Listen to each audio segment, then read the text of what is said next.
My name is Sharon N.M. Chuku, your host for the evening. Joining me live in the studio, I have with me my co-host, Ifoma Oji. Good evening. How are you doing? Good evening, Sharon. How are you doing? I'm great. All right. Also joining us in the studio, we have Mr. Ugochukwu Afoba. Good evening. How are you doing? Good evening. I'm fine. All right. All right. Now we're going straight to the headlines that we have for today.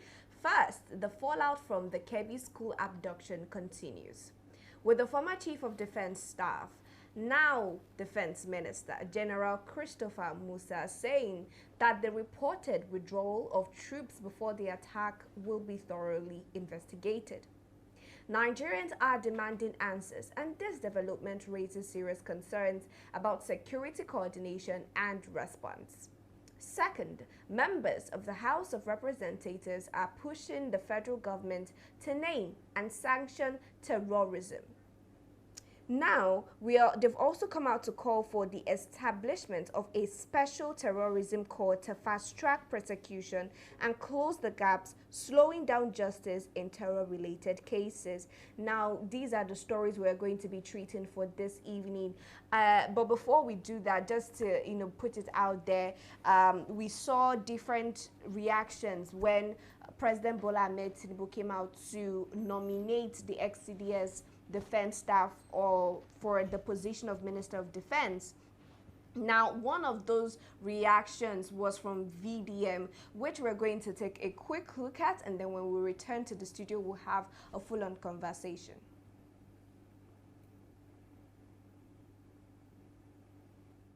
Channels, me, I blast them. I no go lie, I blast the man. So this was the day. This was on the 17th of June. I said, they speak from the CDS, General Christopher Musa, on Channels News about what might be the cause of the Benue massacre by herdsmen just unlock another fear in me. At this point, to the great people of Nigeria, may our ancestors be with us. So when I posted this, on the 19th, around 10, they just told me that army were looking for me. I said, army, okay. They said, yes. We entered into the military base. When we got into the military base, they just drove us. Bam! When they opened the door, guess who I saw? Christopher Musa. When I saw him, I was looking at the man like, what? He said, I need your help. I said, sir, help on what? He said, you need to tell me everything that you noticed when you went to Yellowwater. You were the first person with a camera that went there. People didn't go there. People were scared to go there. So you should tell me everything you noticed that day when you got to Yellowwater, and what you think and the information that you might have gathered after the whole Yellowwater thing. They have nominated him for the Minister of Defense. To be very, very honest, me, I'm not a politician, but you see that single act from Christopher Musa to come into his house to ask me questions and what I know, and start telling me that anything I get from now on, please, I should send it to him, I should alert him, that should alert the military, and I should alert him that anything he will let me know. I know how many things I've called him for after then. I'll say, Ogasa, the whole thing that happened in Edo State, it was him, my God. I said, Oga, they demolish this place, army. I said it to him. Did I mention that online? No. So if they're nominating him, I just hope he gets the position. I just hope so. But if he doesn't, mashallah. But I just hope, because that man is really passionate about the country. And it's not even about clouds. Because waiting, the man won't cloud for waiting. You never saw this picture online if I didn't show you today. Anyways, I just hope he's been given the position as a Minister of Defense. Peace and love, don't play. As you go online, you will learn the hard way. Don't play. Well, we can all say that that hope has finally come to fruition, as it's just been announced now that the Senate has accepted the ex-CDS Chief of Defense Staff as the Minister of Defense. We just heard that this evening. So first off, congratulations to Christopher Musa. But let's talk about the new appointment, and also the fact that, that investigation, into the withdrawal of military before the attack on the Kebbi schoolgirls, Ifoma. All right. I think I said it yesterday. I mentioned that congratulations are in order for his appointment. I knew most definitely that he was going to be approved by the Senate House, and that is what we just saw right now. So congratulations to him. And then as regards to the investigation on the withdrawal of troops from Kebbi State School abduction, I think I love the fact that it was the first point of call for him. I love the fact that he has taken it upon his office and himself to investigate how these people who were present in the premises, the school premises, had to vacate the school premises barely how many 30 or 45 minutes before the abduction.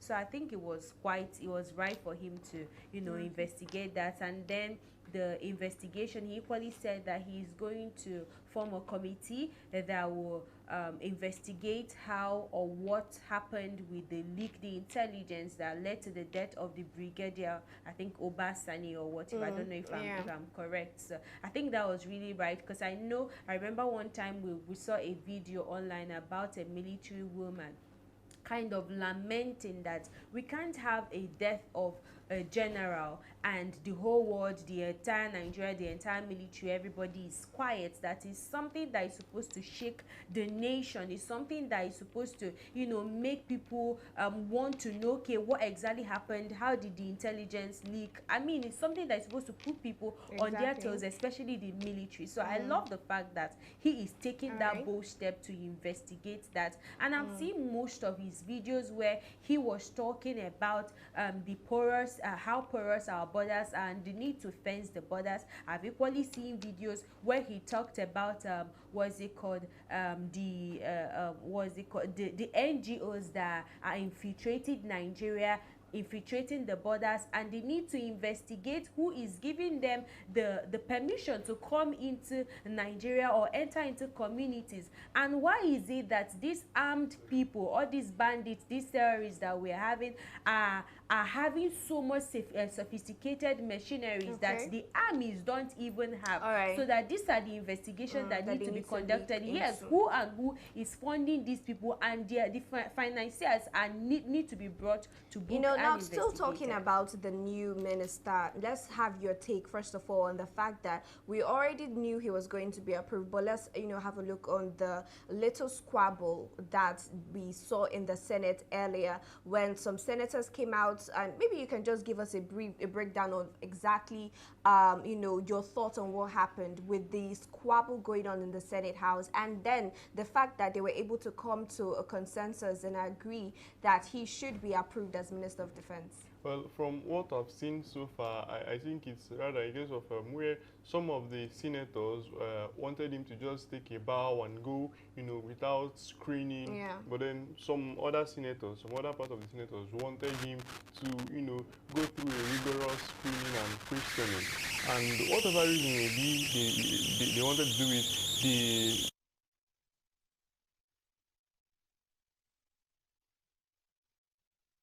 Senate House. I must comment some of the things he has first chosen as his priorities, the things he have talked about so far. I mean, those are the pressing issues in the security sector now. He talked about I watched where he said that we need to stop paying ransom. This is something I have supported for a long time now, because this ransom is just like enabling these terrorists and the bandits who abduct people to tell them that you can go on, you will always pay whenever you demand ransom. So I think he mentioned that, and I do not know why the senators wanted him to take a bow and leave without questioning. And I do not maybe do you think it's also maybe influenced by the presidency, the fact that this was coming from nominated by the president? Definitely, because I read it was an APC senator. It was mostly APC senators who wanted him to go without screening. Yes. And we know that is how bills go through in the Senate, Senate House. But for me, I feel it was still good that he underwent that screening, and the Nigerians heard from him what he said he had in stock for us, so that we might be able to hold him accountable in the long run. Well, I like that you said that word accountable, because this brings me to the next question. And I believe I also asked this in the morning about accountability, but it was actually focused on the service chiefs. We saw that the president had a closed door meeting with service chiefs, and I was talking about, the presidency giving us an opportunity to hold these people accountable when they do not deliver. So with Musa now in the picture, just taking a little bit from the story that VDM told us, so it's quite lengthy, but from the video we just showed you all, he was talking about the Benue attack, and when VDM went to the village to inquire and find out what exactly happened, now he was called into the office by Musa to explain what exactly went down, what he saw, and to give him briefings and details and all of that. So let's talk about collaboration now.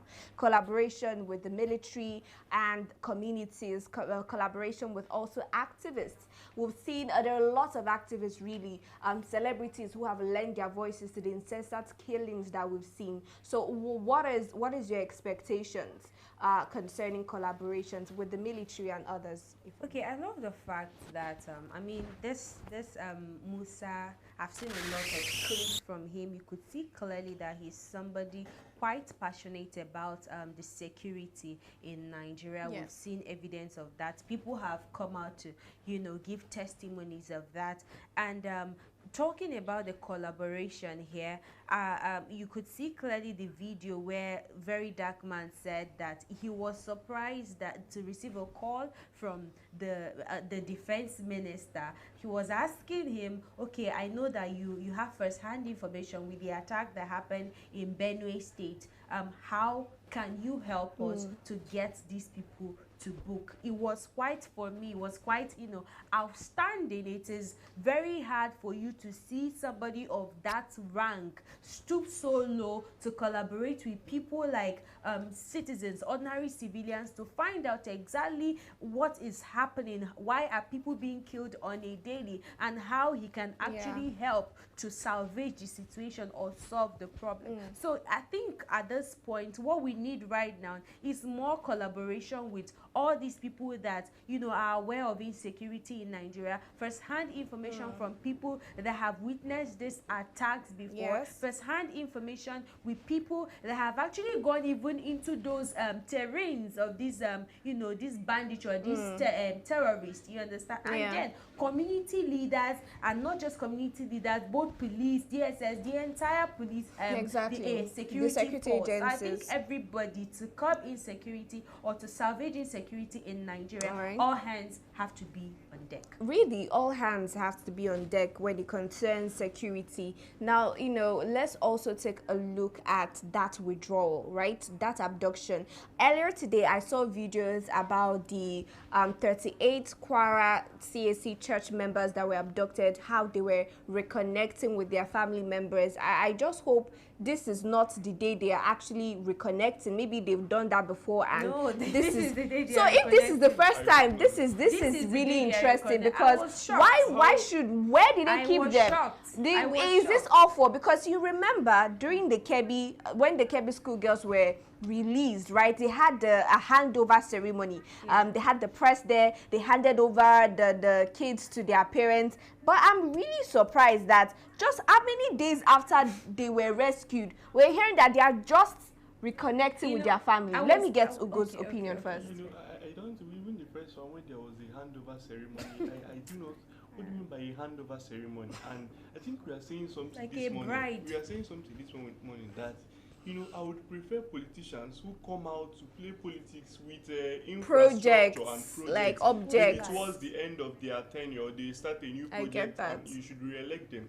But how can you be doing a ceremony for someone who has been adopted or previously, who must probably be going through some sort of trauma that needs to get to their close ones or their loved ones or their families, to fuel up the home? You are doing a handover ceremony, and this since it's been long since we had that they were released, and it's just now they are coming. And why do we have the press there? Why are they creating more attention for these people who should just be at a closed door, kind of trying to figure themselves out and get back to normal? Because do you know what it means to be kidnapped and the trauma that comes with it? I don't have anything with telling the press that these people have been reconnected with their family. Exactly. But it's being ceremonial, like it is some sort of political game. No, I think the press here played a vital role. That's what I'm saying. Because we wouldn't have gotten this information if the press were wasn't not there in the involved. press. So they want No, to this finish up the particular- story by involving the press?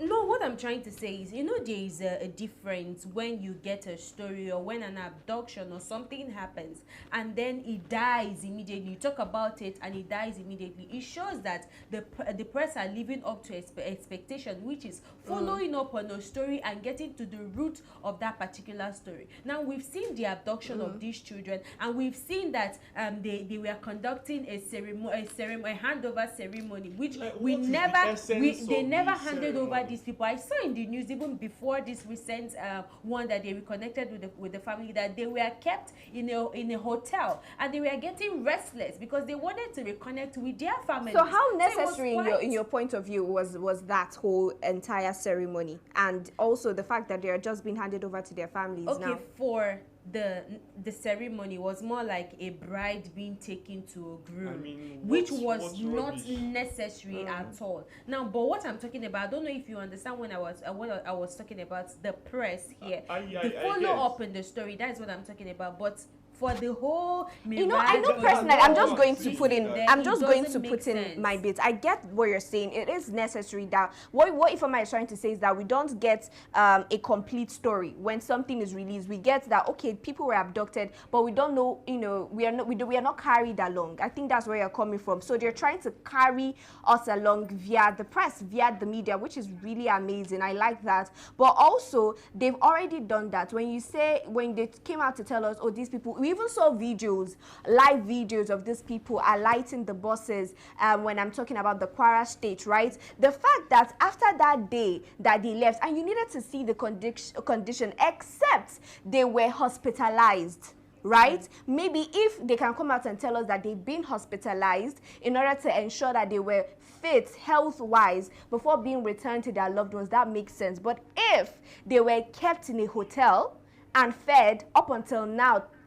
to be reconnected with their parents and their loved ones, I think that is really unnecessary. I think this is just optics, right, for the media, but still talking about the abductions and the expectations now on the Minister of Defense. A lot of people have come out to applaud the presidency on this particular choice, even though he formerly sacked Christopher Musa. Now seeing that he has brought him back into the future, a lot of people think that this is a right step in the right direction, that he has expertise, he has the passion and the experience to really deliver with that position.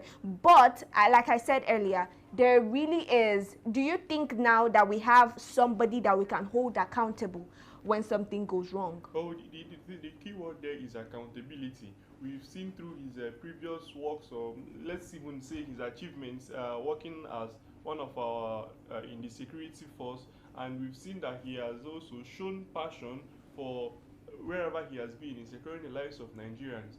But like I said, it is important that we know all these things.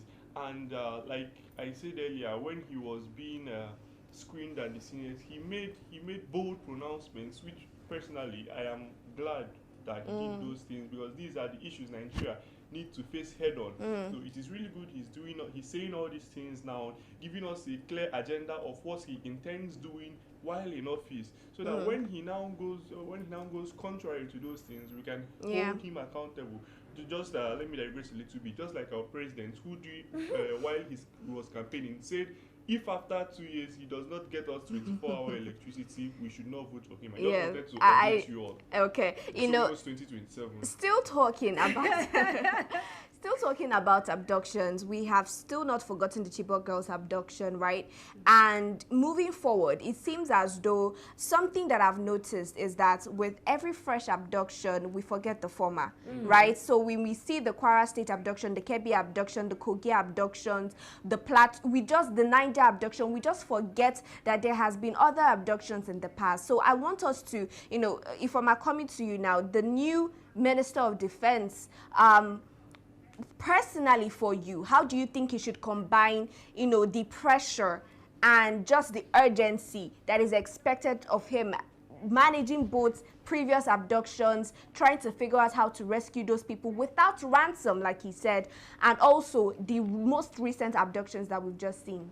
I think the scope here is to fight insecurity, which the military are there for. Okay. The scope is to protect the lives of people. The scope is not about protecting the government or whatever. It's protecting the people in the community, is ensuring that their properties are well, safe and secured. Now, how is he supposed to combine this? I believe even before he was appointed the Minister of Defense, that he has had information about the previous abductions, you understand? So you don't really know what he has been doing behind closed doors. Maybe he has, mapped out how he's going to work on, getting these children or these people that were kidnapped reconnected with their family. Okay. But we could see how zealous he is towards, fighting insecurity. And I think with that passion and with that zeal that he's moving towards the right direction. But at the same time, we really don't want to see everything to end in the headline. We want to see in the coming weeks or in the coming months actions being taken against this banditry and the end of this negotiation with terrorism. Now, talking about banditry, we're moving to the final story for the evening, where we are seeing the reps asking the federal government to name, sanction terrorism financiers and establish special terrorism courts. Interesting new prayers that we're looking at now, but let's start with the reps, right? I think recently they've been raising really interesting motions, really interesting prayers in the House, and this one for me is very, very interesting as well to see, and I think it's really needed. But I'm just going to ask, they have come out to urge the federal government to publicly identify, sanction, and prosecute all individuals and organizations financing terrorism and banditry. If they're able to achieve this, right, they said this, it passes, and the federal government accept this, what do you think, Ugochukwu, right now? What do you think, how plausible is this? Well, if eventually they name these financiers, which I do not see forthcoming. You don't see it forthcoming? I do not, but if eventually they do, the insecurity issues in Nigeria will drastically reduce. Do you know why? Because when we know these people, I mean, we now, there is no excuse for you not to prosecute them, because this is one of the biggest issues we are having, insecurity issues in Nigeria, banditry, terrorism, and these people, they are being financed. The guns, they are not falling from above. No. They purchase these ammunitions with money, and we see some of them in pictures and videos. They are not double barrel guns. They are high level ammunitions. So, and I believe it costs so much. So sometimes when you want to get something, you don't necessarily go through the different parts of it. You have to go to the root of it. When you cut off the roots, every other thing will fall off as well. Falls off. So I think if we can get those financiers, prosecute them, and possibly stop that, because it's looking like a business. Because I do not know any other reason why one will be financing terrorism, unless there is something they gain. You're benefiting in return. So I think getting these financiers and prosecuting them duly, as the law says, will drastically end terrorism and banditry in Nigeria. And Ifoma, what do you think of that as well? Okay, I'm just going to give general take on this. Now, I saw in one of the news where, according to Kali, he said many weapons used by these criminals are obtained through backdoor channels, making street monitoring essential. Now, this backdoor channel is what I really want to focus on. I've seen many videos of recent, was it yesterday or 2 days ago, about the military officers having more like a combat with this terrorist. And I saw one of the military officer, he was finding it difficult to, fix his arms. He was finding it difficult to fix his gun. And I'm like, why is he using this type of ammunition? Why is he using this type of gun? It's outdated. You understand? But you see these terrorists, you see the kind of rifles, you see the kind of ammunitions, arms and ammunitions that these people are using, updated ones. And you ask, where is he coming from? Who and who is funding this? who is actually opening the borders for these people to come in with these weapons into the country? Exactly. You understand? So these are the things that I think after the dinner that the Senate House had with the First Lady, their brains maybe to an extent have actually rebooted, that they've realized that there are serious prayers that they need to be making in the Senate House to fight or to focus on the main topic of priority, which is insecurity in Nigeria. So I love the fact that they've actually taken it upon themselves to raise prayers concerning this, because to be honest, it really needs to stop. All right, now talking about a list, right, of people who sponsor, who finance abductions and just really make insecurity to continue to go on the rise. There has been rumors and talks actually on the media space that there is a list of Boko Haram financiers that was given to the then President Buhari, the late President Buhari, and I think was also given to Tinubu in a closed-door meeting, but nothing has been done after that closed-door meeting. So I'm asking, if we don't have a problem of lack of knowledge, if we don't have a problem of ignorance right now, and a problem of enforcement, right? How do you think the issue that the rep is raising to actually bring out the list of people who finance these criminals, how plausible do you think it is? If before we're hearing that the federal government already had a list, but they didn't work on it. Well, I just want you said something that rumors have been circulating, so let's call it what it is, rumors. But I'm not trying to say that they don't have it. I'm just making it known that what we are talking about is rumors and not facts. If they have that list and they are refusing to use it accordingly to punish these people who are sponsoring terrorism and increasing the insecurity issues we have in Nigeria, then that's the most despicable thing I have ever come across. And I will not be surprised anyway, because in Nigeria, politics is as though it's a do or die affair. We must by all means grab power. Secure the bag. It does not make sense to me. Why would if they have that list and they are refusing to do anything about it, I'm just confused. What reason could it be? Is it lack of political will, or I do not necessarily understand the reason behind that. But there are, and you can't tell me that it's almost impossible to believe that the government, they do, even if they don't know completely, they have an idea of how this money is flowing. Even if they don't have any idea, they have the means to find out. We have seen them do things like this before. The government, I'll continue to use Showore as an example. They have done so much to that man, going through to find how Sahara Reporters is funded. They took all his accounts, even though Sahara Reporters was not registered as a Nigerian company, it was registered as a New York. They traveled to New York, the DSS, just to get information about how it's funded, because they don't believe Showore has the money to fund a news station. An online media platform. So they have shown us that they are capable of doing these things. So it's a problem of misplaced priority, because we have seen them doing things that pose a threat to their political ambition, but then when it comes to things concerning Nigerians, the very people you are governing, they just relax about it. Doesn't make any sense. That's wickedness. All right. Now, just finally, talking about they want to set up a special terrorism court, right?